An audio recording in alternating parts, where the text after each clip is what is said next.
देवक्या शयनेनस्य वसुदेवोऽथ दारिका। देवक्या शयनेनस्य वसुदेवोऽथ दारिका।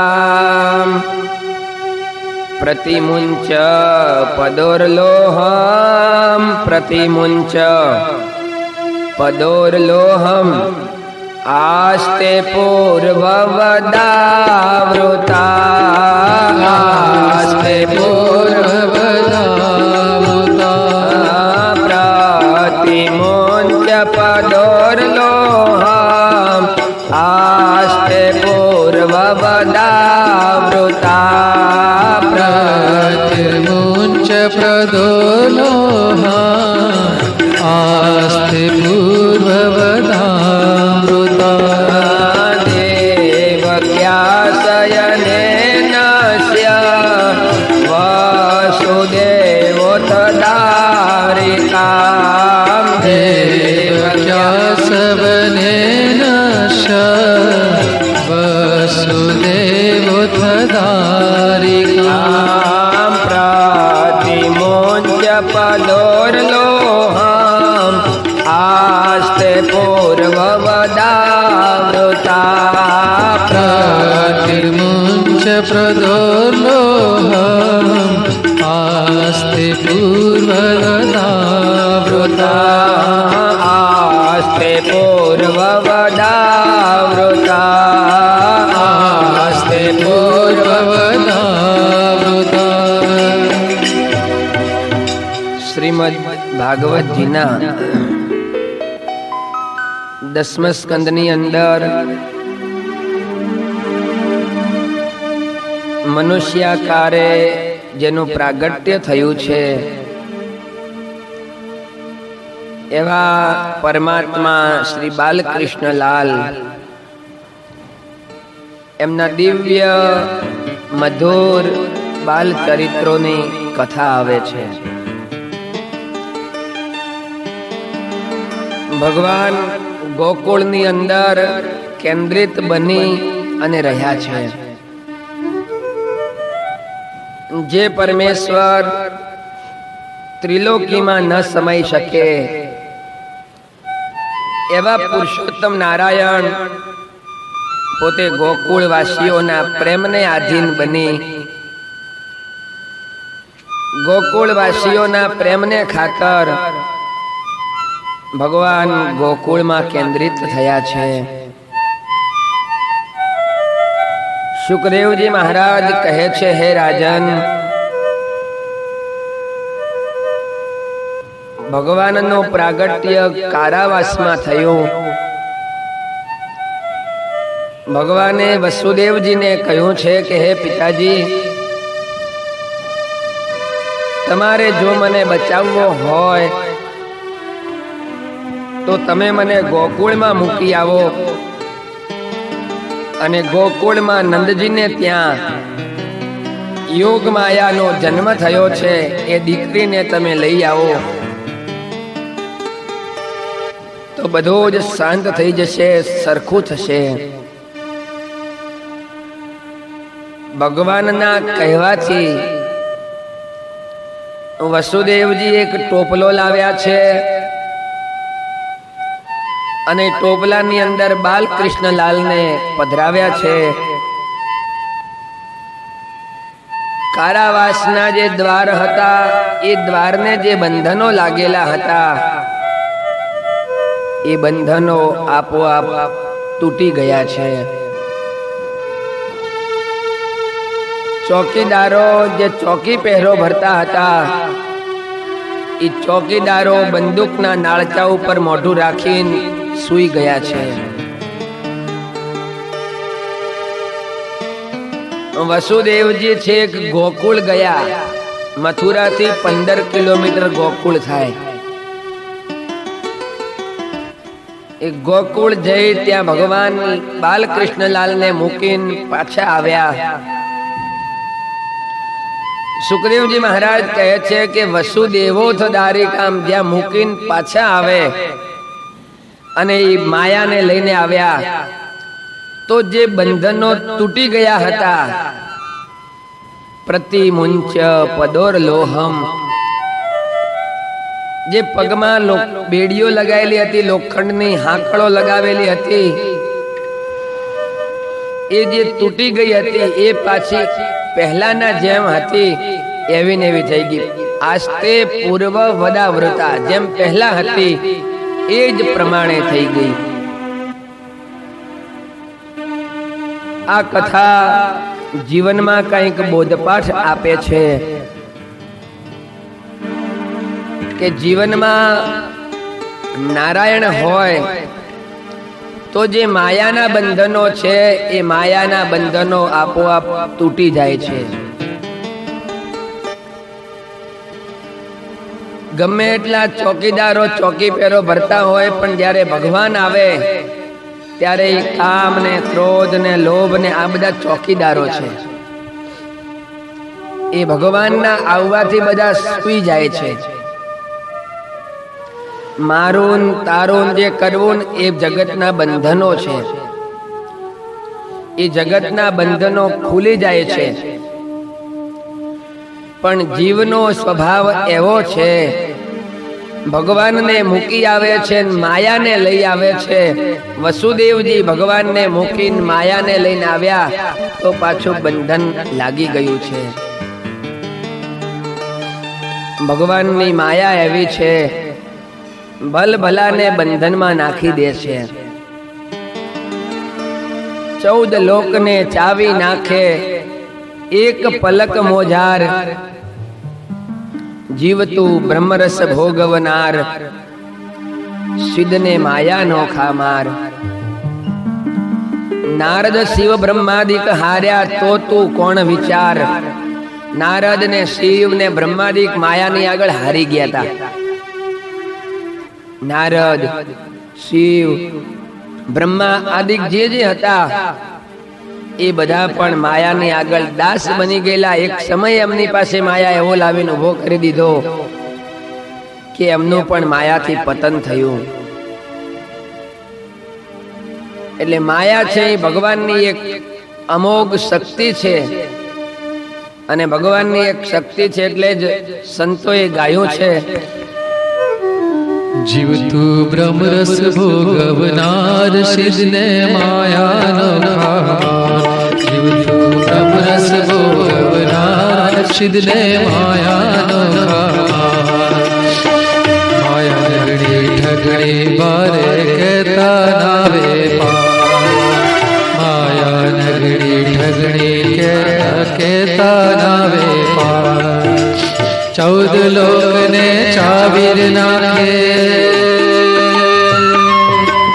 14 લોકને ચાવીર નાખે, એક પલક મોજાર. જીવતું બ્રહ્મરસ ભોગવનાર, સિદ્ધને માયાનો ખામાર. જીવતું બ્રહ્મરસ ભોગવનાર, સિદ્ધને માયાનો ખામાર.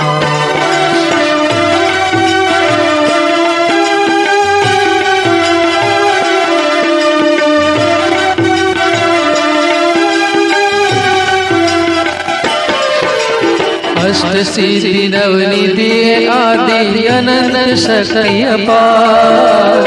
अष्ट सिद्धि नवनिधि आदि अनंत शक्ति अपार. काम क्रोध मद लोभ ए सर्वे, काम क्रोध मद लोभ ए सर्वे माया ना हथियार. जीवતું બ્રહ્મરસ ભોગવનાર, સિદ્ધને માયાનો ખામાર.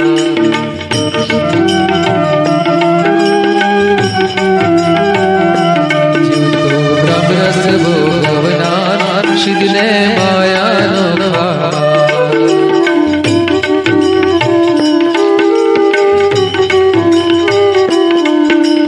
નિજ બળથી લડવું એ સામે કઠણ કામ આવા. નિજ બળથી લડવું એ સામે કઠણ કામ આવા. નારદ શિવ બ્રહ્માદિક હાર્યા, ब्रह्मादिक हार्या तो तू कोण विचार जीव ब्रह्मरस भोगवनार सिद्ध नय माया लोका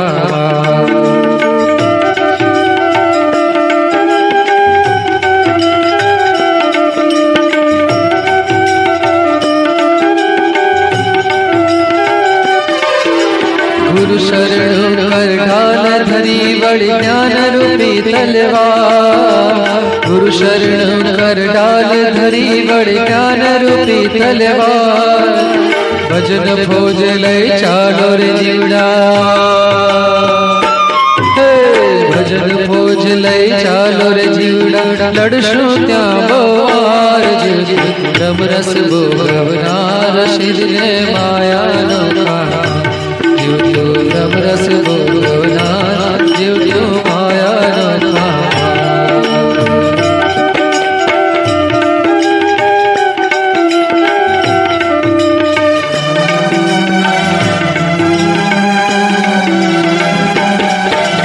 हिम्मत धारी रण में पड़शो डरशो नहीं लगा हिम्मत धारी रण में पड़शो डरशो नहीं लगा पाछा पगला कदी नव भरशो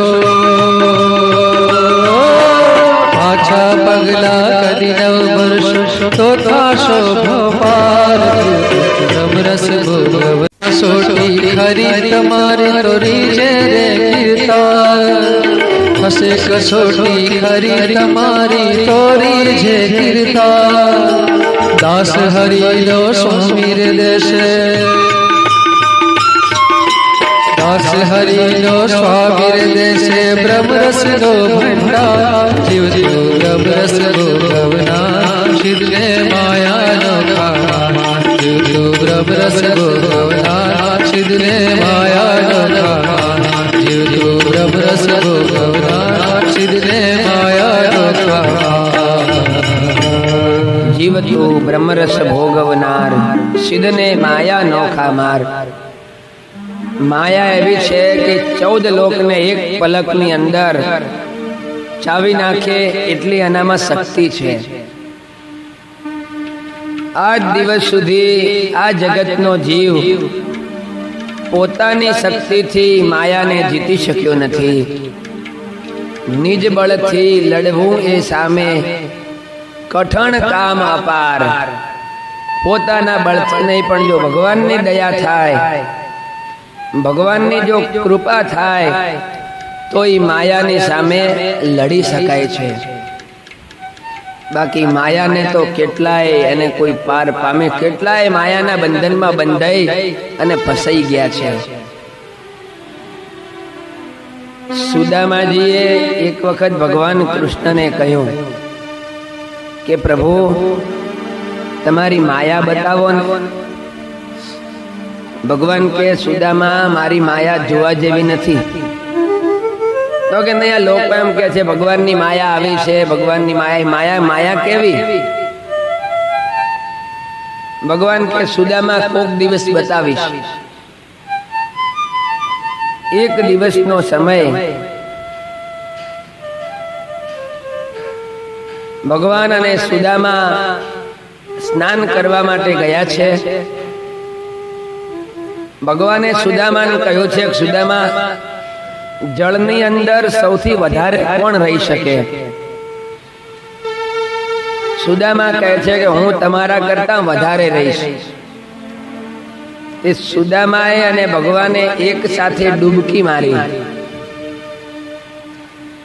ત્યાં ભગવાને પોતાની માયા બતાવવાની શરૂ કરી એ ડૂબકી મારી અને થોડી વાર પછી જ્યાં સુદામાજી બહાર નીકળ્યા ને તો એ દ્વારિકા નગરી નહોતી સામે કૃષ્ણ ભગવાન નહોતા કોઈ એવું અજાણ્યું પ્રદેશ કોઈ દિવસ ન જોયું હોય એવું ગામ અને ત્યાંના નર નારીઓ વિચિત્ર ડ્રેસ વાળા વિચિત્ર કપડા વાળા આવું બધું સુદામાજીએ જોયું સુદામાજીએ કોઈકને પૂછ્યું ભાઈ આ કયું ગામ છે તો કે આ માયાનગર છે પછી તો એ સુદામાને ત્યાં રહ્યા છે પછી ત્યાંની કોઈ એક કન્યા હશે, એ કન્યાની સાથે સુદામાના લગ્ન થયા. ભગવાને એવી માયા રચી ને તે સુદામાના લગ્ન થયા. સુદામાને 6-7 બાળકો થયા. અને એમ કરતા એક દિવસ એવો આવ્યો કે સુદામાની જે પત્ની હતી એ મૃત્યુ પામી ગઈ. હવે આ ગામમાં એવો નિયમ હતો કે જેની પત્ની મૃત્યુ પામે એનો જે પાછળ રહેલો પતિ એને ચિત્તા ઉપર બેસાડીને સતો કરવાનો. આપણે સતી કરતા ત્યાં સતો કરે એમ. તે આ બધા જે ગામના લોકો હતા ને બધા ભેગા થઈને વાગતે ઢોલે સુદામાજીને સતો કરવા માટે લઈ જવા તૈયાર થયા. સુદામાને થયું કે આ હું કયા ગામમાં ભૂલો પડી ગયો, કઈ ખબર ન પડી. લગ્ન કર્યા, સંતાન થયા, આજે પત્ની મૃત્યુ પામી તો મારે મરવાનો દિવસ આવ્યો. આના કરતા તો લગ્ન ન કર્યા હોત તો સારું હતું. સુદામાને ત્યાં લઈ ગયા ચિત્તાની આગળ. એ સમયે સુદામાને થયું કે કંઈક ઉપાય કરીને ગમે એમ કરીને આમાંથી છટકીને ભાગી જાઉં. તે સુદામાજી કહે છે કે મારે સ્નાન કરવું છે, સ્નાન કરી અને પછી મને તમે ચિત્તા ઉપર બેસાડો. તે સુદામાજીએ સ્નાન કરવા માટે જળમાં ડૂબકી લગાવી અને ડૂબકી લગાવીને જ્યાં માથું બહાર કાઢે ત્યાં સામે ભગવાન કૃષ્ણ ઉભેલા. દ્વારિકાનો એ કિનારો, દ્વારિકા સામે દેખાય ને ભગવાન કૃષ્ણના દર્શન થયા. સુદામાને થયું કે હું ઘડીકમાં ક્યાં જઈને આવ્યો ને શું થયું આ. સુદામા પછી કહે છે ભગવાન હવે તમારી જે માયા છે ને એ માયા કોઈને દેખાડતા નહીં. તમારી માયાનો તો કોઈ પાર પામી શકે નહીં. તમારી માયાને એને પાર કેમ પામવો એ કોઈ ખ્યાલ ના આવે. ભગવાન સ્વામિનારાયણ ને આનંદજી સુથારે પૂછ્યું કે પ્રભુ માયા કોને કહેવાય, માયા એટલે શું? ભગવાન કે આનંદજી ભાઈ, આ તમારા ગામમાં કોઈ મરી જાય તો તમને દુઃખ લાગે ખરું? આનંદજી ભાઈ કે એમાં શું દુઃખ લાગે? આ જગતમાં જે આવ્યો છે એ એક દિવસ મરવાનો તો છે જ. સામાન્ય માણસ મરી જાય એમાં દુઃખ નહીં, તો જગતની ઘટમાળ છે. અચ્છા, ગામનો સરપંચ મરી જાય તો કે અમારે 1-2 દિવસ સુધી ધંધામાં રજા રાખવી પડે.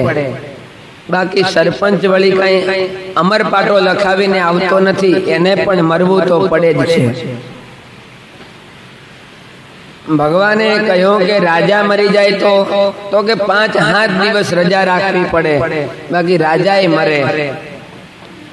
ધીરે કરીને ભગવાને આનંદજીભાઈને પૂછ્યું કે આનંદજીભાઈ, કદાચ તમારો દીકરો મરી જાય તો? આનંદજીભાઈ કે મહારાજ એવું ન બોલશો, મારે એકનો એક દીકરો છે. મહારાજ કે બસ આનું નામ માયા. બીજાની વાત કરી ત્યારે તમે એમ કહેતા હતા કે એ કોઈ અમર પાટા લખાવીને આવ્યા નથી, અને જ્યારે તમારી વાત કરી તો તમે એમ કહો છો કે આવું ન બોલશો. જીવને અને દેહને જે અહમ મમત્વ કરાવે, જીવસ્ય ચાહમ મમતા હેતુર માયા વગમ્યતામ, એ જ માયા છે. જે જીવને દેહને એમ બંધન કરાવે કે આ મારું છે, આ ઘર મારું છે, આ વસ્તુ મારી છે, આ સ્ત્રી મારી છે, આ દીકરો મારો છે, આ મારું જે કરાવે એનું નામ માયા કહેવાય છે. ભગવાન સ્વામિનારાયણે માયાની એક બીજી વ્યાખ્યા કરી કે ભગવાનનું ભજન કરતા આડું આવી અને જે પદાર્થ આવરણ કરે એનું નામ માયા. વસુદેવજી ભગવાનને મૂકી અને માયાને લઈને ઘરમાં આવ્યા છે. આ કથામાં જો એક વિચાર કરીએ તો ભગવાન જેવા જન્મ્યા એ જ સમયે શું કંસને નહોતા મારી શકે એમ? શાસ્ત્રો એમ કહે છે કે આ તો ભગવાન તો કોઈ દિવસ જન્મતા જ નથી, ભગવાન તો અજન્મા છે, ચતુર્ભુજ રૂપે દેવતીની સામે જન્મ્યા હતા, પ્રગટ થયા હતા. તો એ જ સમયે જો કંસનો નાશ કરી નાખ્યો હોત તો વસુદેવ અને દેવકીને બીજા 11 વર્ષ અને 52 દિવસ સુધી કારાવાસનું દુઃખ ભોગવવું ન પડત. ભગવાન એમ કહે છે કે મારી મરજીથી બધું થાય છે. હું સંકલ્પ કરું તો વાયુ વાય છે, હું સંકલ્પ કરું એટલે સૂર્ય ચંદ્રની ગતિમાં ચાલે છે. બધું જ મારા સંકલ્પથી થાય છે. તો ભગવાને પોતાના સંકલ્પથી એ સમયે જો કંસને મારી નાખ્યો હોત તો પછી બીજું કોઈ આગળ વસુદેવને દુઃખ ભોગવવું ન પડત, ભગવાનને ત્યાં જવું પડત નહીં. પણ ભગવાને તો એમ કહ્યું કે તમે મને ગોકુળમાં મૂકી આવો અને ગોકુળની અંદર જે યોગ માયા પ્રગટી છે એ યોગ માયાને તમે લઈ આવો. ભગવાને આવું શા માટે કર્યું? ભગવાન જે દરેક લીલાઓ કરે છે એ એક એક લીલાની પાછળ કાંઈક નું કાંઈક કારણ સમાયેલું હોય છે.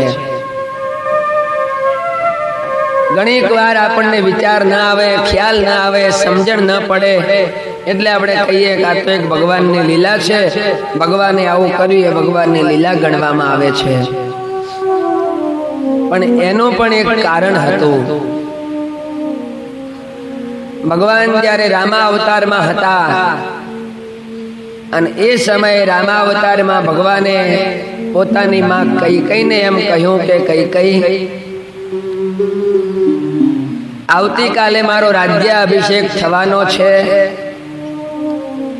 અને જો મારો રાજ્ય અભિષેક થશે તો મારે જે રાવણને મારવાનો છે ને કેટલાય બીજા જે અસુરોને મારવાના છે એ મારું કાર્ય અધૂરું રહેશે. માટે દેવકી કૈકેયીને ભગવાન કહે છે કે કૈકેયી, તારે મારું એક કામ કરવાનું છે. કૈકેયીએ કહ્યું છે કે પ્રભુ, તમારા માટે હું જાન આપવા માટે તૈયાર છું, આપ જે આજ્ઞા કરશો એ હું કરીશ. પ્રભુ કહે છે પણ કૈકેયી, આના કારણે તારી જગતમાં નામોશી થશે, તને આખી અયોધ્યાની પ્રજા ફિટકારશે. કૈકેયી કહે છે કે પ્રભુ, જો આપનું ગમતું થતું હોય અને આપ રાજી થતા હોય એ કરવા માટે તૈયાર છો, ભલે જગત મને ગમે તે કરે. એ સમયે ભગવાને કહ્યું છે કે તારે દશરથ મહારાજા પાસે વચન માંગવાનું છે કે મને જે રાજગાદી મળવાની છે એ રાજગાદી નહીં પણ મને વનવાસ મળે અને ભરતને રાજગાદી મળે, આવું તારે દશરથ મહારાજા પાસે વરદાન માંગવાનું. અને ભગવાનની આજ્ઞાને વશ થઈને કૈકેયીએ કહ્યું છે પ્રભુ, આપ કહો છો તો હું આપનું વચન પાળીશ, પણ આનાથી મને નામોશી અડશે, ભરત મારી સાથે બોલશે નહીં, દશરથ મહારાજાનો પ્રાણ જતો રહેશે, એના બદલામાં તમારે મને એક વચન આપવું પડશે. ભગવાન કહે છે કે કૈકેયી બોલ, તું માગે એ વચન આપીશ, પણ મારી આ ઈચ્છા તું પૂર્ણ કર. અને તે દિવસે કૈકેયીએ કહ્યું હતું કે હે ભગવાન, આ વખતે તમે કૌશલ્યાના ત્યાં જન્મ્યા છો,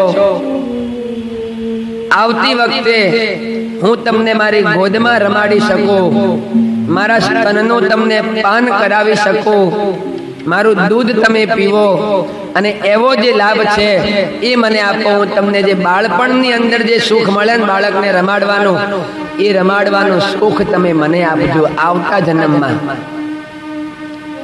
ભગવાને કહ્યું છે કે હું દર વખત ભગવાનને જે માં હોય છે ને એકની એક જ હોય, જે કૌશલ્યા હોય એ જ દેવકી બન્યા છે બીજા જન્મમાં. જે કૌશલ્યા હતા એ જ દેવકી બન્યા છે, જે દેવકી હતા એ જ ભક્તિ બન્યા છે, એનું એ જ પાત્ર હોય છે, નામ બદલાય છે. ભગવાને કહ્યું છે કે હું જન્મ તો કૌશલ્યાની કુખે લઈશ, પણ તને જે બાળપણાનું સુખ છે, ગોદમાં રમવાનું સુખ છે અને સ્તનપાન કરવાનું જે સુખ છે એ હું તને આપીશ. અને એટલે ભગવાન જે દેવકી હતી એના ત્યાં ભગવાન જન્મ્યા. અને જશોદાજી જે હતા ને એ જશોદાજી કૈકેયીનો અવતાર હતા. અને એટલે ભગવાને એમને સુખ આપવા માટે 11 વર્ષ સુધી પોતાનું જે બાળપણું હતું એ ભગવાને ગોકુળની અંદર કૌશલ્યાની જે જશોદાજી કહેવાય એમની પાસે વિતાવ્યું છે. એ કૈકેયી એ જ જશોદાજી બન્યા છે. દરેક શાસ્ત્રોના સાંધા મળતા આવે છે. રામચંદ્ર ભગવાને જે કાર્ય કર્યું એમાં જે બાકી હોય એ પાછું આ કૃષ્ણ અવતારમાં ભગવાન કરતા હોય છે. એકબીજાનું ઋણ ચૂકતે કરતા હોય છે. એટલે ભગવાને કૈકેયીનું ઋણ ચૂકતે કરવા માટે ભગવાન બાળપણમાં જ ગોકુળમાં ગયા છે. સુખદેવજી મહારાજ કહે છે કે હે રાજન, વસુદેવ પાછા જ્યારે આવ્યા છે ત્યારે એ બંધનો જેમ હતા એમ પાછા બંધાઈ ગયા છે. બાળકીનો રડવાનો અવાજ આવ્યો. ચોકીદાર જાગી ગયા, આંખો ચોળી ચોળીને દોડતા દોડતા ગયા છે કંસ પાસે. કંસને જઈને કહ્યું છે મહારાજા, જેલમાં કંઈક જન્મ્યું હોય એવું લાગે છે. અને કંસ પણ દેવકીનો 8મો ગર્ભ જન્મ્યો એમ સમજી હાથમાં ખડગ લઈ મોઢું ધોવા પણ ઉભો રહ્યો નહીં, દોડતો દોડતો કારાવાસમાં આવ્યો છે. આ બાજુ દેવકી વિચાર કરી રહી હતી કે આજે વસુદેવને ખોટું બોલવું પડશે. કંસ આવીને પૂછશે કે દેવકીનો 8મો ક્યાં ગયો, અને એ સમયે જો સાચું બોલશે તો પણ વસુદેવને દુઃખ આવશે, અને ખોટું બોલશે તો પણ વસુદેવને દુઃખ આવશે. સાચું બોલીને એમ કહે કે દેવકીના 8માને હું ગોકુળમાં મૂકી આવ્યો તો ત્યાં ભય થશે. અને એમ જો બીજું એમ કહે કે દેવકીનો 8મો આ છે તો વસુદેવ ખોટું બોલ્યા કહેવાય. એટલે મેં આગળ કહ્યું હતું કે માણસની પાસે સમય એવો આવીને ઉભો રહે છે કે સાચું બોલે તો પણ દુઃખ આવે, ખોટું બોલે તો પણ દુઃખ આવે છે. ઘણીક વાર માણસની પાસે મૌન સિવાય બીજો કોઈ રસ્તો હોતો નથી. દેવકી વિચાર કરે કે આ જો કન્યાને કંસ મારી નાખશે, ત્યાં નંદજીને અમુક વર્ષો પછી ખબર પડશે કે વસુદેવે પોતાનો દીકરો બચાવવા માટે મારી દીકરીને મારી નાખી, તો જે બંનેમાં મિત્રતા છે એ મિત્રતામાં તિરાડ પડી જશે. દેવકી કહે છે કે આજે તો કંસને હું 2 હાથ જોડીને પ્રાર્થના કરીશ કે મારા તે 6 બાળકો મારી નાખ્યા, મેં કોઈ દિવસ કંઈ કહ્યું નહીં. આજે ભગવાને મને એક દીકરી આપી છે. હે કંસ, દયા કરી અને આ દીકરી મને તું દાનમાં આપ. આ દીકરીને તું મારીશ નહીં, દીકરી તારું કાંઈ નહીં બગાડે. દેવકીજીના જ્યાં વિચારો પૂરા ન થાય એટલામાં તો કંસ કારાવાસની અંદર આવી ગયો છે. ક્યાં છે 8મો દેવકીનો? જલ્દીથી મારી પાસે લાવો. અને એ સમયે દેવકીના ગોદમાં બાળકી હતી. દેવકીએ કંસના પગ પકડ્યા છે. પગ પકડીને કહે છે કે ભાઈ, મારા 6 બાળકોને તે મારી નાખ્યા, મેં કોઈ દિવસ કાંઈ કહ્યું નહીં. આજ ભગવાને મને એક દીકરી આપી છે, આ દીકરી તારી પુત્ર વધુ સમાન છે, એને તું મારીશ નહીં. પણ કંસને તો એમ હતું કે દેવકીનો 8મો ઈ મારો કાળ છે, એટલે દેવકીના ગોદમાં જે બાળકી હતી એને 2 પગથી પકડી મસ્તક ઉપર આમ ઘુમાવી અને જ્યાં દિવાલની સાથે આમ પછાડવા જાય, સુખદેવજી મહારાજ કહે છે કે રાજન, કંસના હાથમાંથી એ બાળકી છટકી ગઈ. છટકીને કંસના માથામાં ટાપલી મારી અને આકાશ માર્ગે જઈ અને અષ્ટભુજાવાળી દેવી બની ગઈ છે.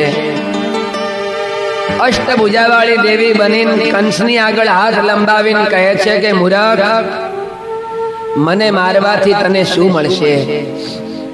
કિમ મયા હતયા મંદ જાત ખલુ તવાનૃત, તું મને શા માટે મારે છે? તારો જે આ જન્મનો અને પૂર્વ જન્મનો જે શત્રુ છે એ તો ક્યારનોય જન્મી ચૂક્યો છે. કિમ મયા હતયા મંદ જાત ખલુ તવાનૃત યત્ર ક્વ વા પૂર્વ શત્રુર યત્ર ક્વ વા પૂર્વ શત્રુર મામ હિંસે કૃપણાનૃથા મામ હિંસે કૃપણાનૃથા યત્ર ક્વ વા પૂર્વ શત્રુર મામ હિંસે કૃપણાનૃથા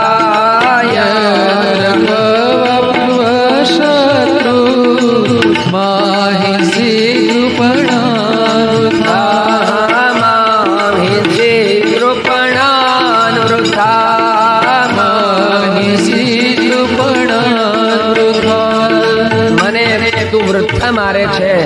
તારો જે તને મારનારો શત્રુ છે યત્ર ક્વવા પૂર્વ, અહીંયા કે ક્યાંક બીજે તારો પૂર્વ જન્મનો શત્રુ જન્મ લઈ ચૂક્યો છે, મને મારવી એ બેકાર છે. આટલું કહીને દેવી આકાશ માર્ગે અદ્રશ્ય થઈ ગઈ છે. કંસનું મોઢું પોળું થઈ ગયું ને એક ધારું જોતો જ રહ્યો કે આ દેવી શું બોલે છે. તરત પોતે કારાવાસમાંથી બહાર નીકળી અને પોતાના મહેલમાં આવ્યો છે. એ રાત્રે જ્યારે પૂરી થઈ અને બીજા દિવસનું સવાર થયું, પોતાના જેટલા મંત્રીઓ હતા એ દરેક મંત્રીઓને કંસે બોલાવ્યા છે. તસ્યામ રાત્ર્યામ વ્યતીતાયામ કંસમાહૂય કેશિનામ, એ રાત્રિ પસાર થઈને તરત જ મંત્રીઓને બોલાવ્યા અને મંત્રીઓની એક વિશાળ સભા ભરી. અને મંત્રીઓની સભા ભરી અને મંત્રીઓને કંસે પૂછ્યું છે કે પહેલો પ્રશ્ન તો તમને એ કરું છું કે આકાશવાણીએ કહ્યું હતું કે દેવકીનો 8મો ગર્ભ, તો એમાં દીકરો ન જન્મ્યો અને દીકરી કેમ જન્મી?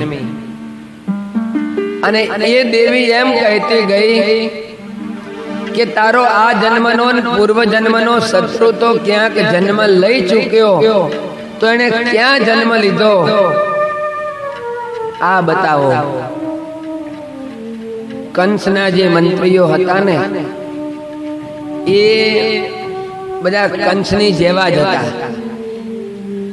રાજાને ક્યારે કેવી રીતે શું કહેવું એ બધું જાણવા વાળા, અને કંસને હાથે કરી અને પાપનો ઘડો ભરવા માટે મજબૂર કરે એવા આ મંત્રીઓ હતા.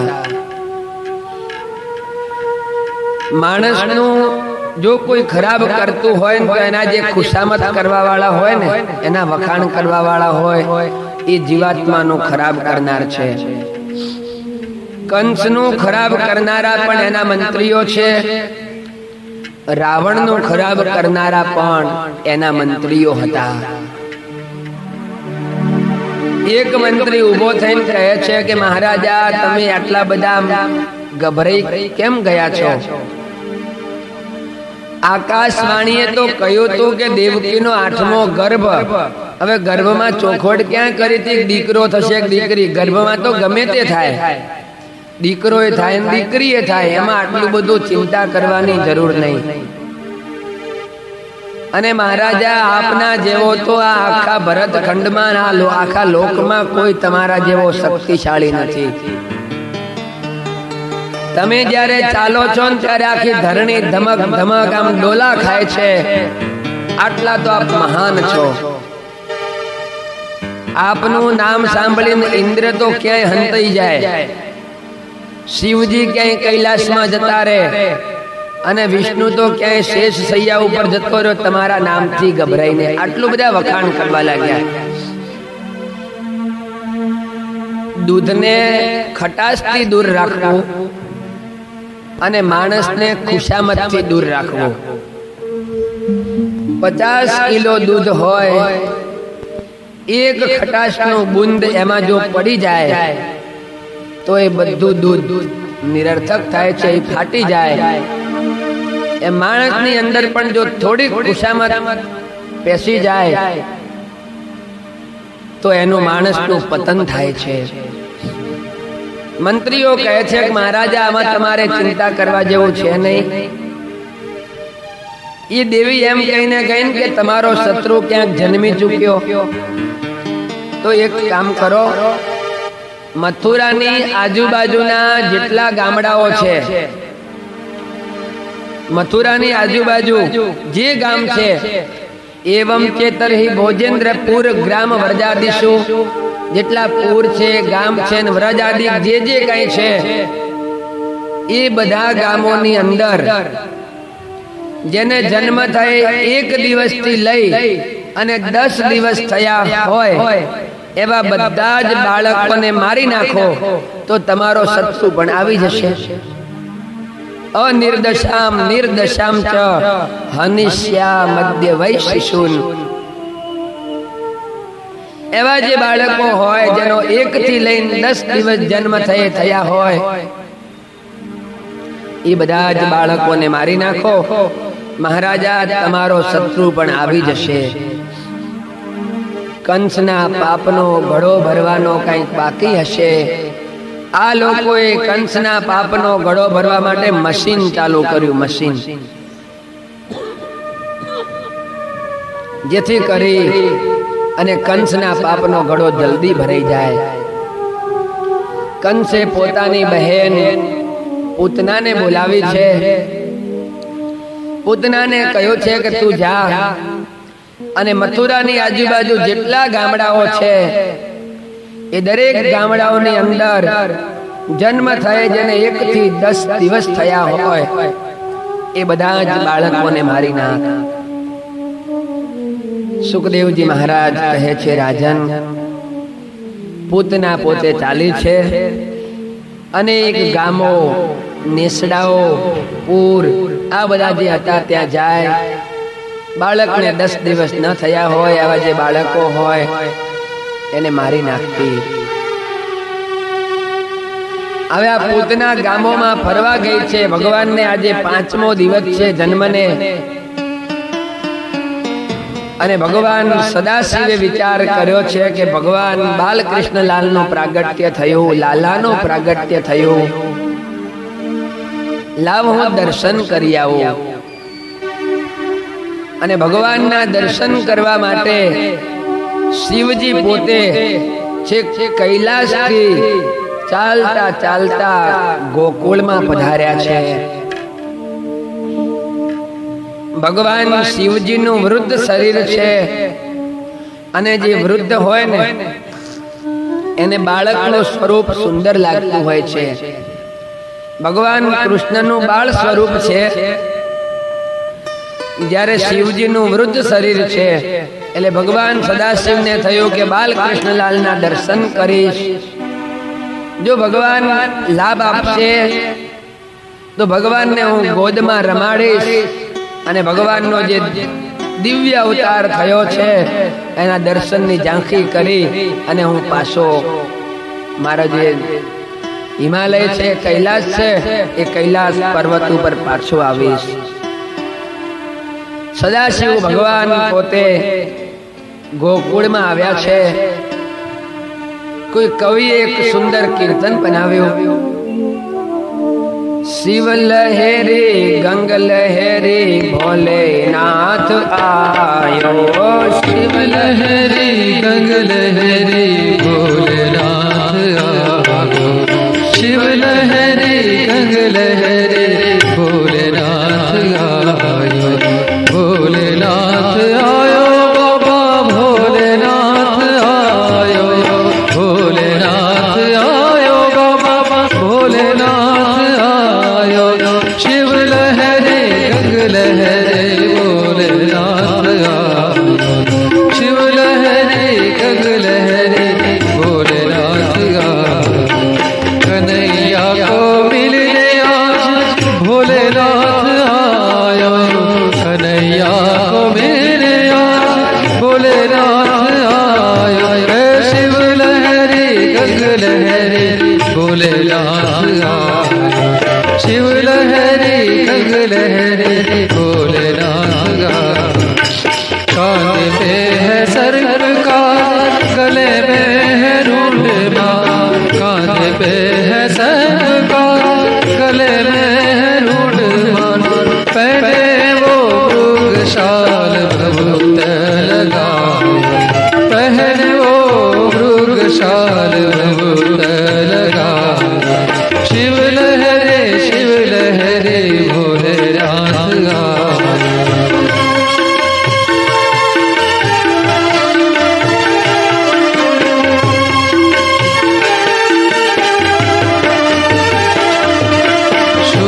चंद्र तिलक भाल नेत्र दिशे लाल लाल। हो शोभ चंद्र तिलक भाल नेत्र दिशे लाल लाल। देखत सब बाल बाल नंद घेर जाओ। देखत सब बाल बाल नंद घेर जाओ। शिव लहरी गंग लहरी भोलेनाथ आयो।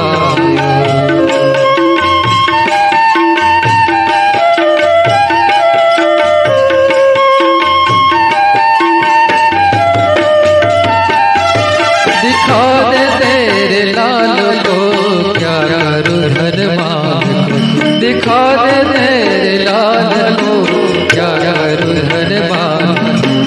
मैया नंद लाल को दर्श पायो। मैया नंद लाल को दर्श पायो। शिव लहरी गंग लहरी भोलेनाथ आयो। शिव लहरी गंग लहरी